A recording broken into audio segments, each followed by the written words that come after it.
All right, let's go. All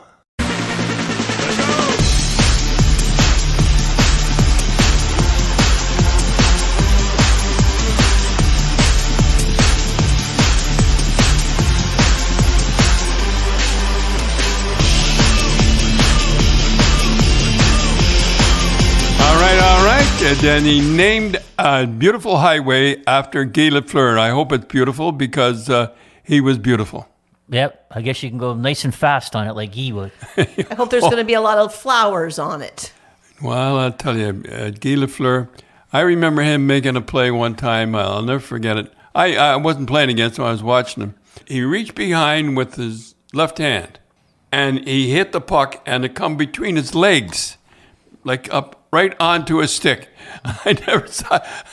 People don't remember that when he started out, he had a rough time. Like he wore his helmet. He wore a helmet, but he got 20 goals, and the fans were still on him. Yeah, and well, they expected a lot more out of him. He was supposed to be the. Well, that's kind of like the thing with Montreal, though. They did the same with the Rocket, right? Well, the Rocket broke his ankle. He was breaking his ankle all the time, and but HWY Lafleur, I remember he wore the helmet the first couple of years. There was a big bubble one too. It was a big. Yeah, it was an awful helmet, and then he took it off, and then he went on his 50 goal, and then he went. I wish he had left it on, to tell you the truth. I often think about him. I should have been more mean to him. I thought he was so beautiful. I remember him going down the ice with his. They used to have sweaters were like linen. I remember him going down the ice once with his hair flying out the back and the sweaters fluttering. Their sweaters did flutter a lot more. Were they lighter or something? Or your Bruins sweaters? I don't know. Yeah, they seemed to be like silk. They were like. They were like silk. They looked like silk when they went down there, nice and shiny, and they fluttered in the breeze. I just said, are they really that much faster than the Bruins that their sweaters? I don't know, flutter but like I that? remember him going down there. Boy, his hair was flying in the back. The only guy that was mean to him on our club was Mike Milbury, and he didn't grow up. He was an American. Didn't grow up with Montreal and Guy. Well. He got mad at Guy. Guy shot a puck at him. Well, he shot a puck at his head. And I remember in the paper the next day, they're going to kill him and all stuff like that. And he said... Mike said that? Mike said that he's going to kill him. And the players all said he's going to kill him too. Because you just don't shoot at a guy's head. Mm. And he says, I know Don Cherry. That was nice that he said that. I know Don Cherry. He wouldn't allow that, right? No. Anyhow, him and Mike had a thing going. Mike Milbury, he was good defenseman. Well, that's good that they named that's nice to see that they named a highway after. Remember Tim Al Eagleson phoned, and I didn't want to go over to Sweden. I think it was. Was it Sweden? Yeah, Sweden, and I didn't want to go. And I said, well, I'll go if I made a mistake of saying I'll go if Timothy goes too. And he says, okay, yeah, Tim will go. Oh boy. And I remember getting on the plane. There was one seat open. Well, I'm not going to name the guy. All the way over to Sweden, I was beside this guy. And then, so the next morning, going for breakfast, this big round table, 2 big round tables. All the guys were at one table, and this guy was at all by himself. Remember that, Tim? We'll get to the playoffs, but yeah, we'll get to the playoffs in a minute. But a long story was this: 1981, and Edmonton was playing Montreal in the first round, and we had 2 players that were going to come over to the World Championship. Yeah, I wanted and we all thought it was going to be, because Montreal was going to beat Edmonton. Edmonton wasn't that back then. So we were looking at Gretzky and Coffey to come over. Well, next thing you know, Montreal loses. So they bring Guy and Guy and Larry Robinson come over. And I wanted Serge Savard to come over. Yeah, because we were a little bit short on defense. Yeah. So, long story short, that Dad, you told they came over. Guy really got corked the first game. Well, remember I said I did not want him to play him the first game because they had jet lag and no. I said, look, there might be some guy might be some Canadian playing for the Czech team.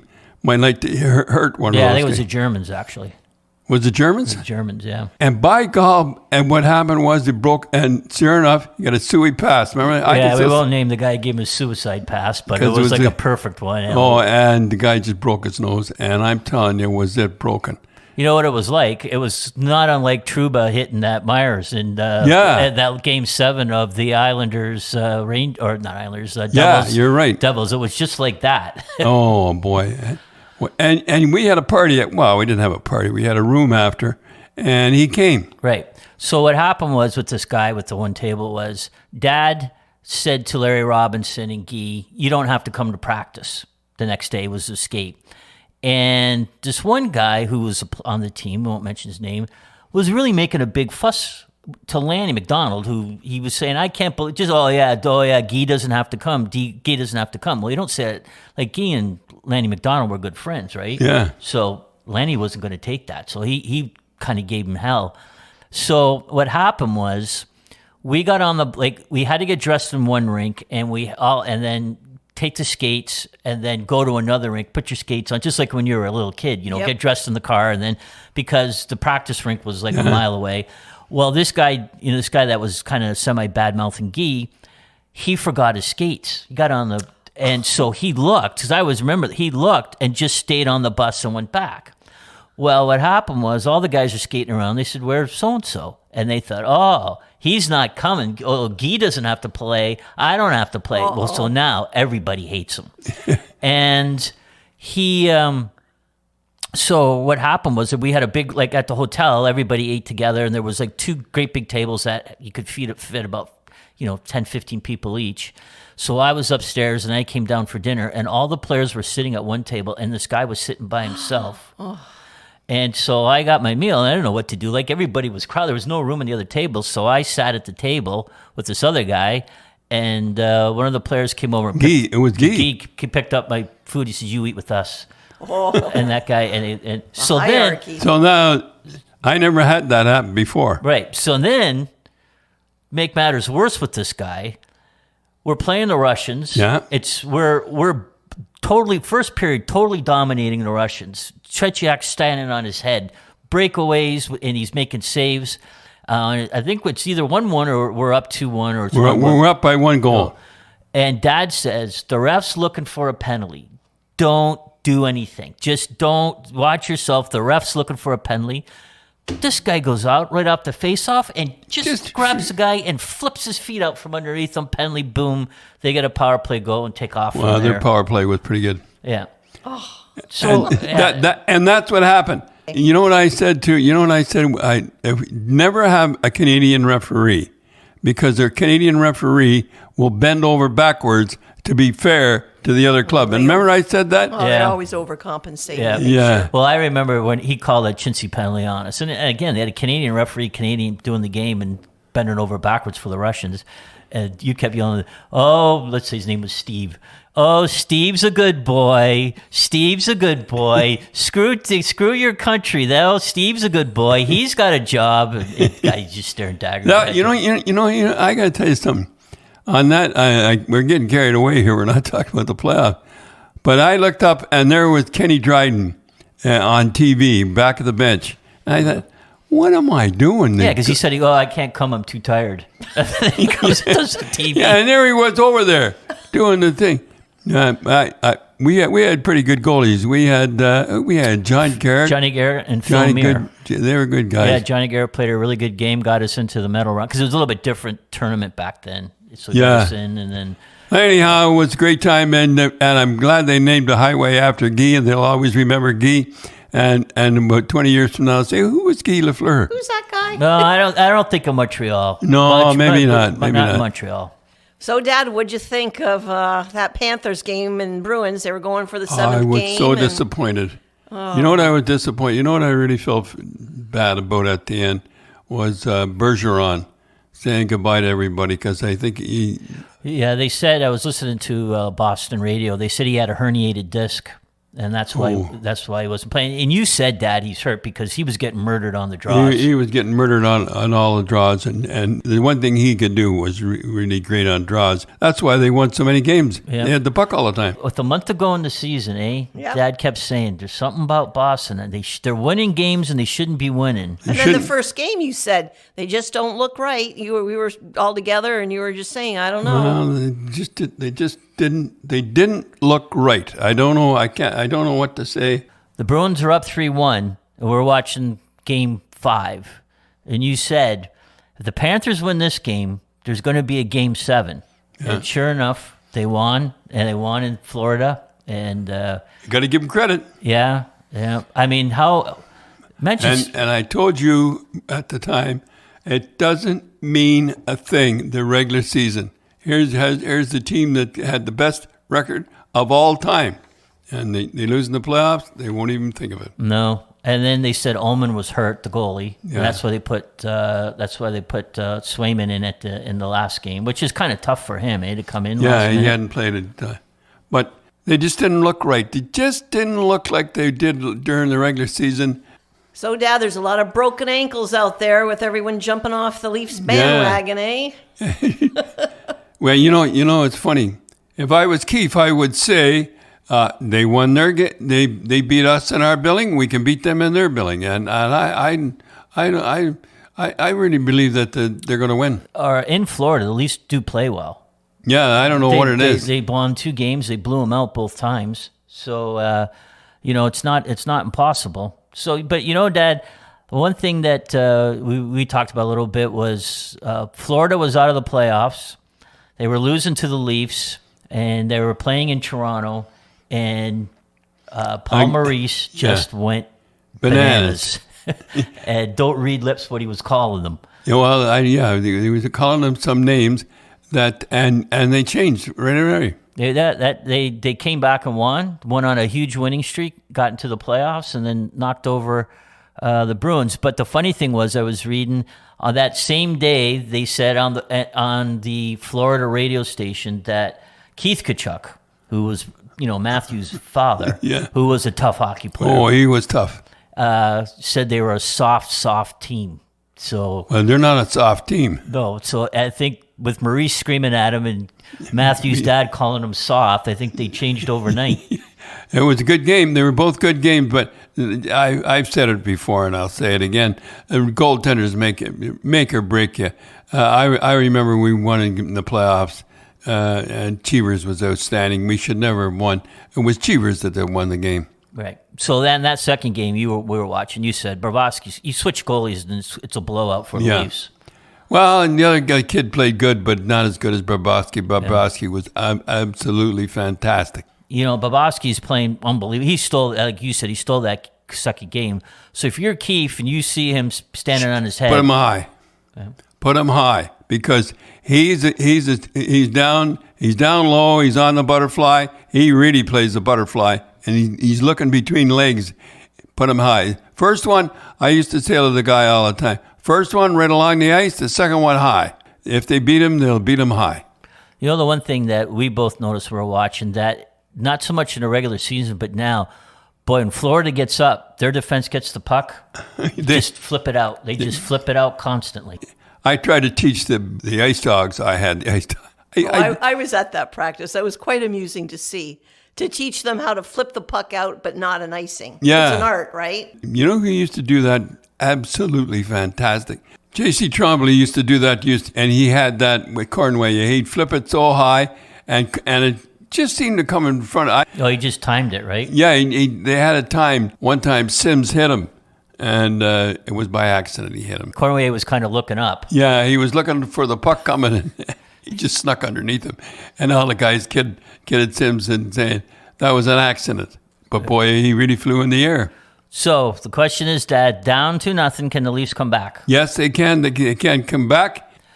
So Cindy and Dad, we'd like to thank our sponsor, Spreads.ca. They're a Canadian-owned online casino and sportsbook. And if you sign up now and use the promo GRAPES, they'll match your deposit up to $500. They'll give you 10 spins on the big wheel for some big dough.